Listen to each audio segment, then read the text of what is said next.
அன்னைக்கு தான் first time என் school bus miss ஆச்சு. பஸ் வந்ததும் தெரியல, போனதும் தெரியல. அவரை பத்தியே நினைச்சிட்டு இருந்தேன். அன்னைக்கே இன்னொரு விஷயம் நடந்துச்சு. அப்பா எனக்கு ஒரு மொபைல் போன் வாங்கி கொடுத்தாரு. நோக்கியா 3310. செம்ம போன். நான் வேண்டான்னு தான் சொன்னேன். ஆனாலும் அதை யூஸ் பண்ணது இன்னொருத்தங்க.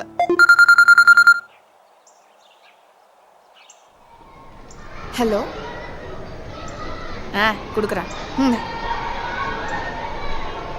இவதான் என் ஃப்ரெண்டு நீத்து. இது என்னோட இன்னொரு ஃப்ரெண்ட் டோனா. இவங்க தான் என்னோட பெஸ்ட் ஃப்ரெண்ட்ஸ். இவ ஒரே டைம்ல 3-4 பசங்களை லவ் பண்ணுவா. இவ ஒரே டைம்ல 3-4 மசால் தோசையை சாப்பிடுவா. இவங்க கூட இருக்கும்போதும் என் மனசெல்லாம் அவர் யாரா இருப்பாருன்னு யோசிச்சுட்டே இருந்துச்சு. என்ன ரெடி என்னென்னமோ யோசிச்சுட்டு இருக்க? எனக்கு மறுபடியும் பசிக்குது. காத்தாடி, டேவிட் காத்தாடி. நான் முன்னாடியே சொல்ல விட்டு போயிடுச்சு. இவர் தான் என் கசின் பிரதர் காத்தாடி, டேவிட் காத்தாடி. பொறம்போக்கு, பொறுக்கி, வேலை வெட்டி இல்லாதவன், வீட்டுக்குள்ள ஏத்த முடியாது, இப்படி எல்லாம் எங்க குடும்பத்துல இருக்கவங்க இவனை வர்ணிப்பாங்க.